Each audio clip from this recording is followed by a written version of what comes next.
When you think of the Orlando Magic, you think of the dominant big men like Shaquille O'Neal or Dwight Howard. You think of the super athletic guards like Tracy McGrady or Penny Hardaway.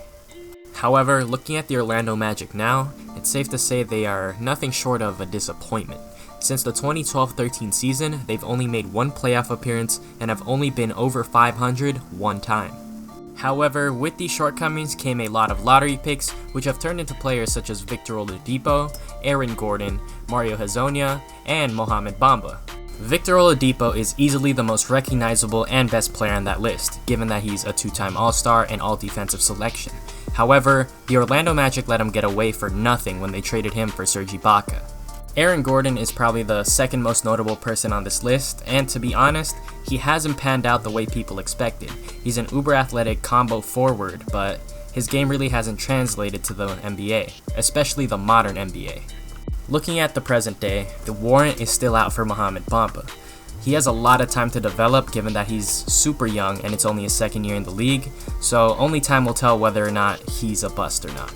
However, there is one player that I think has extreme potential and probably the best upside that the Magic have drafted aside from Victor Oladipo, and that's the combo forward Jonathan Isaac. Standing at 6'10", 209 pounds with a 7'1" wingspan, Isaac just oozes with potential. He seems like the perfect forward for the modern NBA. He can guard any position on the court, and he can shoot the three ball pretty well. His size and length and athleticism really reminds me of Kevin Durant. However, he plays completely opposite from that, and I think he's more of an Andre Karolinko type of player. He can do it all. He can dribble, he can pass, he can shoot a bit, he can rebound a bit, but he's really good at defending many positions. However, with all this potential, Isaac's career got off to a really slow start. During his rookie season, he was limited to only 27 games because of ankle issues. He also struggled to shoot the ball, shooting 37.9% from the field, but he did shoot a somewhat decent 34.8% from the three-point line, which showed his potential to be a three-point shooter in the future. However, the biggest upside to his game, which was his defense, was really shown that season, given that he averaged 1.2 steals and 1.1 blocks. Really good numbers for a rookie. Coming into his second year, Isaac had a lot to prove. Many thought that he was going to make a big jump given that he had a majority of the offseason to rehab his ankle and a majority of the offseason to work on his game. And it is true that he improved his game that year. He averaged a career high in points, blocks, assists, rebounds, free throw percentage, and field goal percentage.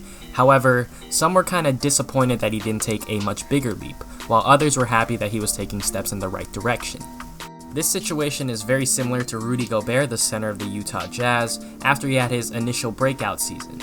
Many thought that he was going to take a huge leap offensively and defensively and make his way into the name of elite centers. However, he struggled with injury that season, and people were disappointed, but they saw improvement when he was healthy. It is also worth noting that as a sophomore, Isaac was promoted to the starting forward of the team, and that he played 75 out of the 82 games that season, citing that his ankle issues were behind him. Coming into his third season, a big season for a lot of young players, Isaac had a lot to prove. Critics would be asking, is Isaac going to be able to shoot? Would he be able to improve his three-point shooting, his overall efficiency from the floor? Could he improve his playmaking? Could he improve his rebounding? Could he make the jump from good defender to elite defender? And looking 8 games into the season so far, Isaac has been nothing short of sensational. He's averaging 11 points, shooting 44.3% from the field, 36.7% from the three-point line, but more importantly, he's averaging 7 rebounds, about 2 assists, and he's averaging 1.6 steals and a league-leading 3 blocks per game. That's right, a league-leading 3 blocks per game as a forward. He's put up some extremely good performances this season, including his career high against Toronto with 24 points on 70% shooting from the field and 5 of 7 from the three-point line. Not to mention that he also contributed defensively that game, putting up 3 steals and 2 blocks. However, his most impressive game to me came on November 6th against the Dallas Mavericks, where he put up 13 points, 10 rebounds, 5 assists, 4 steals, and 6 blocks. Nearly put up a 5x5 in just 31 minutes of play. And we're going to look back at this game, I think, and I think we're going to say this is the point when Jonathan Isaac finally broke out and became an up-and-coming star. This is going to be his breakout season, and the next season I predict he's going to be on an all-defensive team for sure, maybe even the all-defensive first team, and he's definitely going to be competing for a Defensive Player of the Year in the future. In fact, this season, it won't surprise me if he gets an all-defensive first team nod. He's been that good.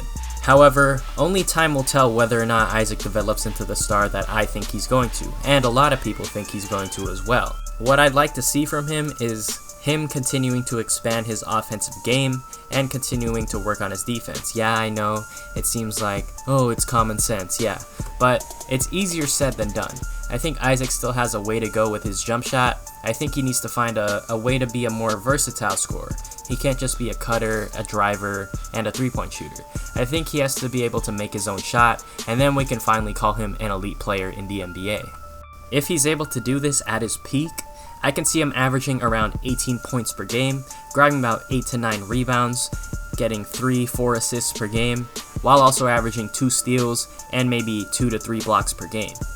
You know, I couldn't help but notice as well that Giannis had his breakout season at the age of 22, and currently Isaac is 22 years old. And I'm not saying that Isaac is going to be the player that Giannis is. I think it's safe to say a lot of NBA players won't ever be the player that Giannis is. But I think Isaac's breakout season is going to be much like Antetokounmpo's, except at a much smaller scale. You know, maybe Isaac may develop those point forward skills that Giannis has. Maybe not to the extent that Giannis has them, and definitely not to the extent that Giannis rebounds. However, they are much similar players than I thought initially. Both have extreme impact on the defensive end, both are extremely athletic forwards, and both are extremely tall and long forwards. What I'm trying to get at is Isaac has the potential is there, but it's up to him to harness that potential and make the most of his NBA career. But with all that being said, if you enjoyed this, please hit the like button, please comment down below what you thought, and subscribe to the channel if you want more videos like this. Turn on post notifications if you are subscribed so you know when I upload, which is honestly pretty inconsistent right now because of school, but I'm working on it, so turn that post notification bell on. But with all that being said, thank you for watching again, and have a good day or night, wherever you are.